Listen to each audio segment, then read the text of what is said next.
00년도 의학분업 사태 때부터 이제 저는 학생이었는데 이제 파업에 뭐 거의 뭐 반강제 참여를 하게 됐단 말이에요. 아예 뭐 그 수뇌부에서 얘기를 듣고 뭐 이런 건 아니지만은 파업의 흐름이라든가 주장이라든가 이런 게 있었는데 주변에 있던 주변인으로서 느낀 파업은 뭐 좀 하려고 그러면 내분같이 이렇게 의견이 단합되지 않는 부분이 좀 되게 많았던 것 같고, 예전에는 전공이나 학생들은 파업의 주체도 아니고 그런 어떤 저항의 중심도 아니었어요. 그냥 선배들, 의사들이 의협이죠. 의사협회에서 하라는 대로 하고 뭐 이런 식이었다는 거죠. 그리고 그때도 교수들은 굉장히 파업에 대해 이제 부정적이었고, 당시에 00년도, 2000년도죠. 그러니까 이번에는 제가 아는 뭐 전공의들이나 아니면 이제 교수하는 친구들의 제자들, 아니면 이제 우리 친척들, 이제 아니면 우리 동아리 후배나 이런 친구들 얘기를 들어보면 지금 학생들이랑 전공의들은 뭐 세대가 달라졌다고 얘기를 많이 해요. 확실히 우리 때랑 다르다. 그게 무슨 얘기냐면, 지금 전공의 파업이나 의대생 이제 뭐 휴학 뭐 이런 사태는 의협에서 뭐라고 한 게 없는 걸로 알고 있어요. 실제로 없는 것 같고요. 그리고 이제 뭐 쇼처럼 보여준다 이런 식이 아니라 진짜로 안 할 마음인 것 같아요. 특히나 이제 제일 뭐 다들 걱정하시는 게 필수 의료 전공의는 보호해야 되고 잘해줘야 되고 뭐 이런 거를 반대하는 분은 없으신 것 같아요. 필수 의료는 그만큼 중요하고 존중받아야 되고 생명과 직결된 이제 숭고한 영역이다라고만 생각하시는데, 우리나라 문화가 그렇지 않습니까? 이제 되게 소중하고 중요하다고 하는 것에 가치를 부여한다는 건 동의하면서도 돈을 내거나 비용을 지불하는 데는 되게 인색해요. 그리고 뭐 댓글들 중에 보면은 뭐 비인기가 의사가 적으니까 유도를 해야 된다는데, 뭐 유도의 방법이 자유민주주의와 시장경제체제, 그러니까 뭐 쉽게 말해 자본주의 체제라고 하는 시스템을 했을 때 유도할 수 있는 가장 좋은 방법은 수입이 보상을 해주면 되는 거잖아요. 그러니까 일주일에 200시간, 뭐 100시간 이렇게 일해도 페이가 많으면 하는 사람이 있을 겁니다. 그죠? OECD 기준에 의한 사회주의 의료를 주창하면서 의사를 많아야 되고 의사가 많아져야 되니 이제 의대생을 많이 뽑아야 된다, 이런 이론인데, 뭐 의대생 많이 뽑아도 저는 괜찮다고 생각해요. 물론 지금처럼 40명 있는 정원에 내후년부터 80명 받아, 이런 무슨 뭐 말도 안 되는 점차적으로 올리는 것도 아니고 빨리 급하게 만들어야 된다? 그렇게 나온 친구들이 과연 필수과를 할까요?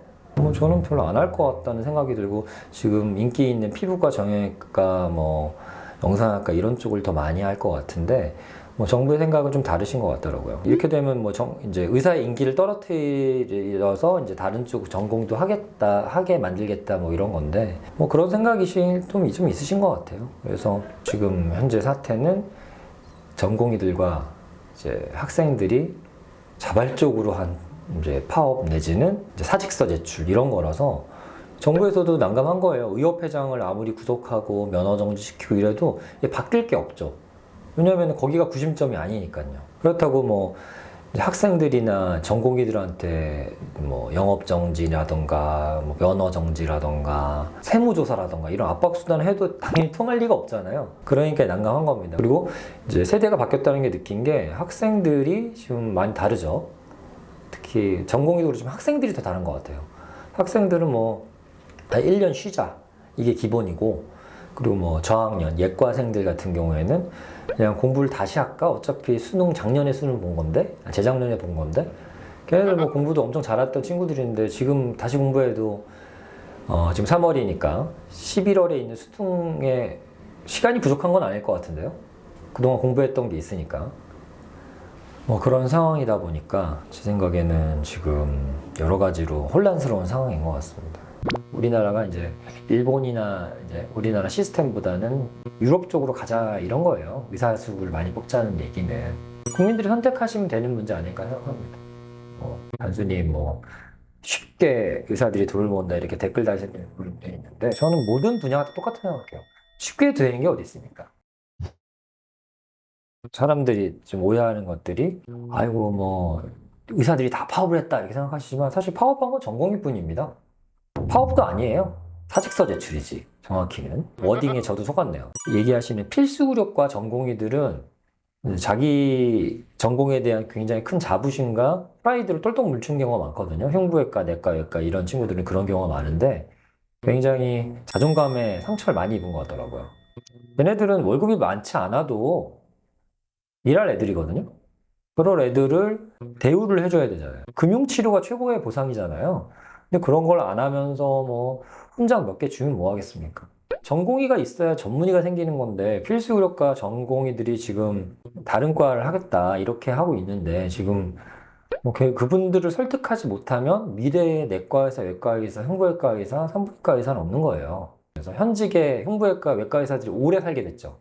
저 전공 시작할 때 은퇴하신 교수님들은 돌아가신 분들이 많더라고요. 60대, 70대. 그래서 아마 과로를 해서 그런 게 아닌가 저는 그런 생각을 하고 있는데 젊은 세대들이 이제 잘 성장해서 그 정도 나이 때까지 잘 경험 관리해서 의사생활 오래 하면은 다 좋은 거잖아요. 사실 그런 필수 의료과 의사가 줄지 않은 거니까. 근데 그런 분들을 이렇게 뭐 죄인이니 환자를 버렸니 그런 적도 없는데 그런 얘기를 하면은 이제 그 과의 전공이 뿐만이 아니라 교수님들이 이제 화가 나는 거죠. 어쨌든 교수님이 이번에 이제 이런 사태에 대한 시국 성명이나 이런 걸 많이 하시는 거고 좀 많이 놀랐어요. 원래 교수들은 이렇게 안 하는데 교수까지 이렇게 하는 거 보면은 확실히 좀 다른 형태의 파업이지 않나 이런 생각합니다.